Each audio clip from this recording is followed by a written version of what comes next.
Vamos trocar ideia sobre as semifinais do Campeonato Mineiro, também projetando a decisão do estadual com os comentaristas da Itatiaia. E ó, você que tá no YouTube também tem voz, hein? Participa aí, Itatiaia Oficial, Itatiaia Esporte, deixa aquele like, clica aí no joinha, seu like é muito importante pra gente. Estamos chegando já aos 1000 likes nos dois canais, 9.000 pessoas nos acompanhando e vamos trocar ideia sobre futebol. Edu Panzi, um abraço, boa noite, Edu. Tudo bem, Cirilo? Tudo bem. Ô Panzi, vamos projetar a decisão do estadual daqui a pouquinho, mas vamos falar sobre o que aconteceu no fim de semana. O América está na decisão e o Cruzeiro fica pelo caminho. Por quê, Edu? Porque o Cruzeiro tem um início de ano muito conturbado, né? Com muitas trocas no comando técnico, muitos reforços que ainda não se encaixaram. São 3 treinadores no universo de 10 jogos no campeonato estadual. E o América fez uma boa aposta no William Batista, surpreende positivamente, um trabalho muito bom até aqui. Faz muito com pouco nesse início de trabalho à frente do time do América. O América tem um time batalhador, né, cara? No mundo do futebol a gente fala um time de operários, todo mundo se ajudando, corre demais, muita intensidade, um time que compete o jogo inteiro, que se adapta ao jogo. E ao Cruzeiro falta isso. Competitividade, se adaptar ao jogo do adversário, e por isso ficou pelo caminho e está fora da final do estadual. O América é finalista de maneira merecida. Foram 3 jogos contra o Cruzeiro, 3 empates, muito equilíbrio e uma primeira fase muito superior ao do adversário. Alexandre Simões, um abraço, boa noite, Simões. Boa noite, Cirilo, tudo tranquilo? Tudo certo, e contigo? Tudo ótimo, graças a Deus. Por que o América tá na final, o Cruzeiro tá fora, Simões? Ô Cirilo, é exatamente por tudo que o Edu falou, né? E aí tem um aspecto em relação ao Cruzeiro que é muito interessante, né? Porque o Cruzeiro fez uma ruptura de um trabalho que foi muito conturbado, que foi o do Fernando Diniz, e trouxe o Leonardo Jardim. E a gente vai tendo contato com as entrevistas coletivas do Jardim, né? E é impressionante como ele tem facilidade para se expressar, né? Para colocar as coisas, sempre sereno, sempre muito tranquilo. E aí eu pelo menos vou tendo a impressão de que ele tem uma visão de futebol muito diferente da que o Fernando Diniz tem. São 2 grandes treinadores, mas visões diferentes, né? Ele coloca muito que a intensidade de jogo, ele coloca muito trabalhar com o que tem, então montar o time de acordo com a característica dos jogadores que ele tem, não ter uma maneira de jogar e querer que todo mundo se adapte a ela, entendeu? E ele coloca uma questão que aí que eu acho que é muito interessante, né? Quando fala dessa questão da intensidade. Se a gente for pegar, e aí eu acho que de repente já não pode até não ser muita coincidência, claro que tem o erro do Cruzeiro também de fazer as contratações, mas o Diniz fez uma janela muito ruim no Fluminense em 24, justamente porque pegou jogadores que não tinham um ritmo de jogo, né, adequado, né? A gente vai pegar aí, pode pegar o Douglas Costa, Renato Augusto, por exemplo, como exemplos, né? De caras que não tinham. E o Cruzeiro foi mais ou menos a mesma coisa, né? A gente não consegue ver o Cruzeiro entregando um futebol na intensidade que a gente não vai nem falar do cenário mineiro, a gente precisa pensar em nível nacional. A gente não consegue ver o Cruzeiro ter uma intensidade que a gente vê os grandes clubes do futebol brasileiro terem. O Cruzeiro parece que ele tem uma rotação diferente dos outros.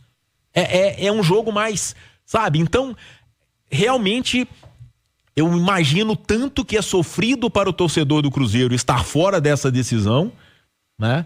Estar fora dessa decisão por toda a expectativa que foi criada no início da temporada, mas por outro lado, se esses 35 dias aí, que é muito mais do que qualquer pré-temporada que a gente teve na história do futebol brasileiro, forem bem utilizados, o Cruzeiro tem grande chance de recuperar um ano que a impressão que dava era de que começou perdido.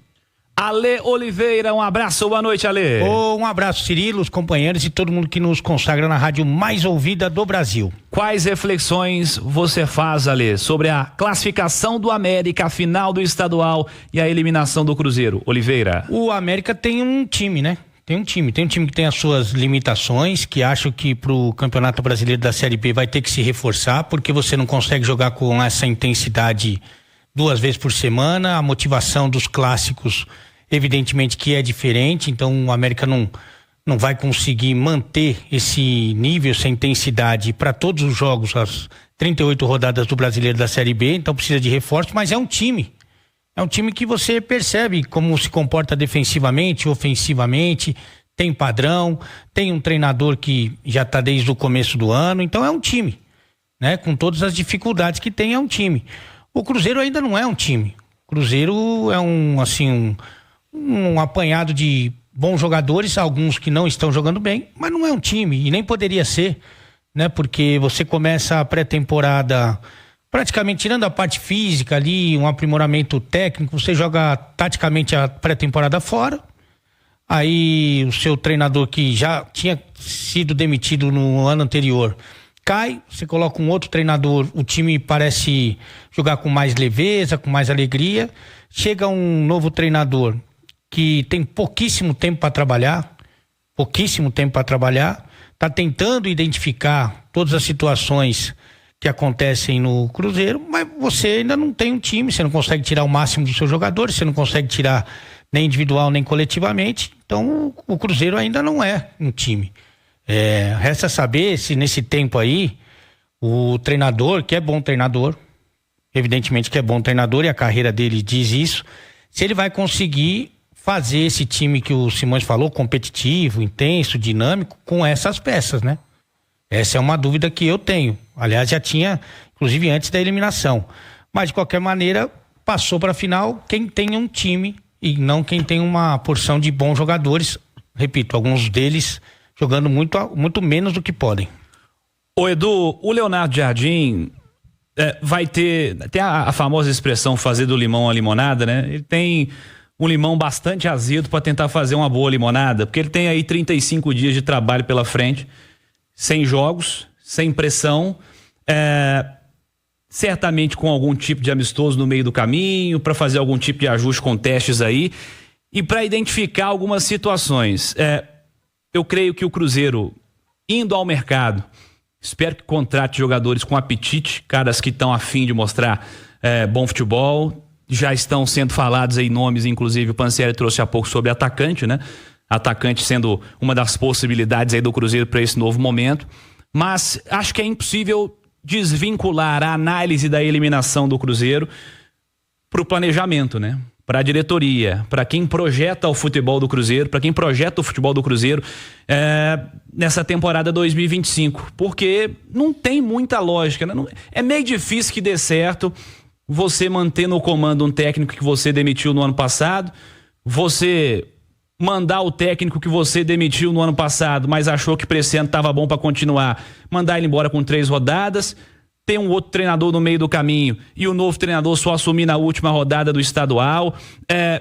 Por mais que os holofotes estejam nos jogadores e alguns de maneira justa, acho que não dá para tirar os holofotes de quem projeta o futebol do Cruzeiro, porque dá a impressão que é dinheiro, eu tenho dinheiro, vou montar o time, os bons jogadores estão por aí, mas como é que eu quero construir o meu futebol? Como é que eu quero chegar à minha vitória? Como é que eu quero...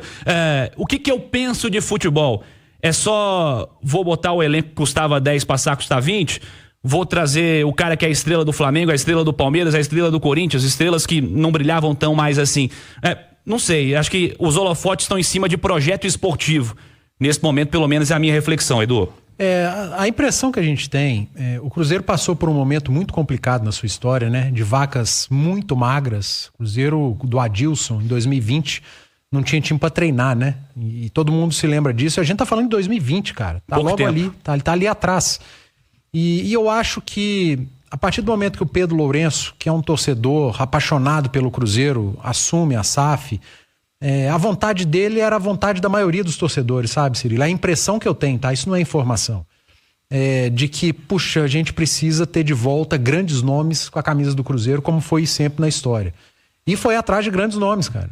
E Cássio é um grande nome, o Gabriel Barbosa é um grande nome, Dudu, e por aí vai. E não é um erro. É um mercado que não dá pra dizer que foi um mercado ruim. Até porque foi com a aquiescência do técnico. Você mudar de ideia em relação a uma decisão não é errado. Quando eu estou dizendo isso por conta da manutenção do Diniz. Eu quero fazer isso. Passa 2 dias, não vou fazer. Isso é normal. Quantas vezes você já não mudou de ideia na sua vida, numa decisão? Eu também. O problema é você mudar de ideia por conta da pressão externa. Não foi você que mudou de ideia. A sua ideia continua, só que você cedeu uma pressão. E não durou, porque não era a sua vontade.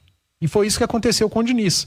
E aí o Cruzeiro perdeu tempo na montagem do elenco, na pré-temporada. E eu ainda acho que, você falou de fazer uma limonada com limão, não acho que o Jardim tem um limão, ele tem um saco de limão. Vai poder fazer várias limonadas. O elenco do Cruzeiro é muito bom. Ele quer mais algumas peças. Ele quer um açúcar e uma pedra de gelo para fazer uma limonada boa.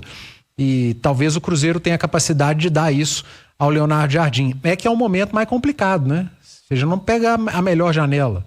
Você já não tem o melhor mercado à sua disposição. Tem muito bom jogador que já está com contrato, que não vai sair. Tem clube que às vezes estava abrindo mão de certo jogador, mas nesse início de temporada falou, opa, tá rendendo, não vou mais abrir mão.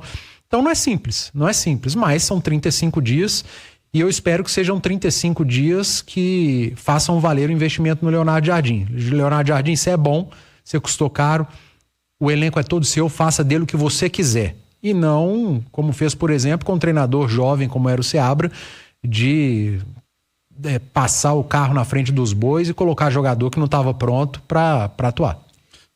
O Cruzeiro acho que perde muito tempo, né? Perdeu o tempo que queria mandar o Seabra embora e não mandou logo no começo, perdeu o tempo com o Diniz para recomeçar o ano. Espero que não perca os 35 dias agora, que seria mais um tempo perdido.